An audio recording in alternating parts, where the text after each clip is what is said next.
जैसे घर में रखा हुआ शंख अगर खाली है तो हमारे घर में रखा हुआ शंख अगर खाली रहेगा तो लक्ष्मी आएगी और जाएगी, लक्ष्मी टिकेगी नहीं। इसलिए घर में जिसके घर में छोटा सा भी शंख हो तो उसमें कटोरी में रखकर या कोई स्थान पर कलश पे रखकर उसमें पानी भरना चाहिए। अगर शंख में पानी नहीं है तो घर में लक्ष्मी नहीं, शंख कभी खाली नहीं। 33 करोड़ देवी देवता में केवल एक भगवान शंकर हैं जिनके ऊपर शंख का जल नहीं चढ़ता, केवल एक शिव शंकर के ऊपर शंख का जल नहीं चढ़ा, क्योंकि शंकाचूर राक्षस को भगवान शिव ने मारा था और शंकाचूर राक्षस की हड्डी से शंख जाति का निर्माण हुआ था। इसलिए शंख का जल शिव जी पे नहीं चढ़ता। शास्त्र कहता है जो भूल से भी शंख का जल शंकर को समर्पित कर देता है 1000 ब्राह्मण की हत्या के बराबर उसको दोष लग जाता है। इसलिए शंख का जल शंकर को समर्पित नहीं। जिस व्यक्ति को नलियां चौक हो गई हों, डॉक्टर ने बोला बाईपास कराना पड़ेगा, उसको कुछ नहीं करना चाहिए। 7 बेर, बेर जानते हो क्या बोलते हैं यहाँ पर? बेर बोलते हैं। 7 बेर प्रत्येक शिवरात्रि को शंकर जी के ऊपर समर्पित करना चालू कर दो। 7 बेर, जिंदगी में कभी बाईपास कराने की जरूरत नहीं पड़ेगी, केवल 7 बेर। उसमें से 1 बेर 7 बेर चढ़ाओ, 1 बेर उठा के लाओ और वो व्यक्ति को खिला दो जिसको बाईपास के लिए डॉक्टर ने बोला। फिर दूसरी बार चेक करवाना, वो खुद कह देगा कि बाईपास की जरूरत ही नहीं है, नाड़ियां क्लीन है एकदम, अटैक की बीमारी नहीं होती, हार्ट अटैक नहीं आता उस व्यक्ति को जिसने प्रत्येक हर महीने की शिवरात्रि पर 7 बेर शिव को समर्पित करना चालू कर दिया, उसको कभी अटैक नहीं आ सकती, हार्ट अटैक की बीमारी नहीं। हमारा शिव दयालु कितना कितना भाई, सती और शिव का जहां विवाह हुआ था ना, क्या बोलते हैं, त्रिजुगी नारायण। कौन कौन गया? रात था केदारनाथ से 12 किलोमीटर इधर गौरीकुंड से त्रिजुगी नारायण है, जहां शिव और सती का विवाह हुआ था। जहां पर माता सती शंकर के साथ में जब विवाह करी थी तो 7 जगह पर रुकी थी। सती मैया के रुकने पर वहां कुंड बन गए थे 7। आज भी शंकर और सती के विवाह की अग्नि वहां पर जल रही है, आज भी विवाह किया।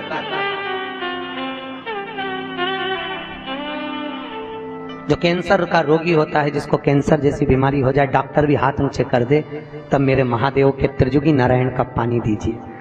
जहां शिव और सती का विवाह हुआ था 7 कुंड बने थे, उस 7 कुंड का पानी एक बोतल में भर के ले आओ और लगभग 21 दिन तक उसको 1-1 चम्मच पानी देना चालू कर दो। कैंसर की बीमारी में आराम लग जाता है, एकदम वो स्वस्थ हो जाता है। फिर चेक करवाओ जाके तुम्हें जिसको कराना हो।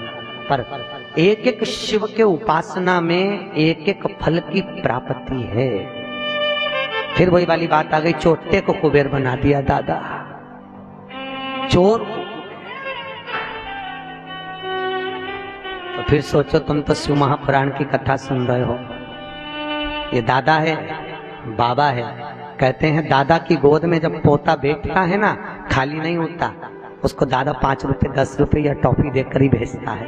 उसी तरह जो शिव महापुराण की कथा में आकर बैठता है, मेरा भोलेनाथ उसे खाली नहीं भेजता, कुछ ना कुछ देकर ही भेजेगा, कभी खाली नहीं भेजेगा। आपसे निवेदन है, जिंदगी में कभी शिव महापुराण की कथा श्रवण करने का मौका मिल जाए, कभी शिव कथा को सुनने का मौका मिल जाए, जैसे आज बैसाख के महीने में यह अग्रवाल परिवार करा रहा है, भगवान भोलेनाथ से कहना, बाबा हम आपकी कथा सुन रहे हैं, हमको ऐसी लक्ष्मी देना कि एक बार हम भी शिव महापुराण की कथा करवाएं, ऐसी करुणा करना। बाबा से विनती करके जाया करो, देगा, जरूर देगा। और साल भर 2 साल में ऐसा पूर्ण देगा कि वो खुद करुणा करेगा कि तू करा। और तुम भूलना मत, फिर शंकर जी को नहीं तो कहते हमको तो मिल गया, आप जान लो। नहीं तो वो भूल गया था ना, कौन भूला था? कल कथा में बताया था, कुबेर जी शंकर जी को ही भूल गए। होता है, देने वाले को लोग भूल जाते। अब ये तो व्यापार करते हैं तो इनको मालूम है, जब व्यक्ति को जरूरत पड़ती भैया भैया करके गौ माता समझ के ले लेते हैं, और जब लेने जाओ तो शेर जैसे धाड़ते। अरे कोई खा के भग रहे हैं, दे देंगे, फिर ऐसा बोलते हैं जब जरूरत थी भैया दे दो, अभी तो काम निकाल दो, निकाल। सहजता ना, बहुत